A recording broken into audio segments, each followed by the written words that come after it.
செல்வம் பெருக எளிமையான தாந்திரிக முறைகள் என்னன்னு பார்த்துட்டு வந்துட்டுருக்கோம். அந்த வரிசையில் கருப்பு குதிரையுடைய லாடம் இருக்கு இல்லைங்களா? நல்லா தேய்ந்த லாடமாக இருக்கணும்.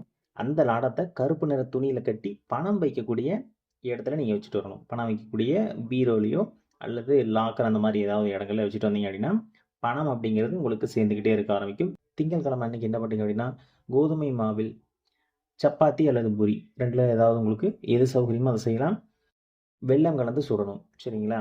அந்த மாதிரி சுட்டுட்டு அதை கூட வெல்லம் வைத்து பசுவிற்கு கொடுத்து வரணும். சரிங்களா? இந்த மாதிரி பண்ணீங்க அப்படின்னாலும் உங்களுடைய தொழில் அப்படிங்கிறது வளர்ச்சியாகும். வியாபாரம் அப்படிங்கிறது பெருகும். வாடிக்கையாளர்கள் அதிகமாவார்கள்.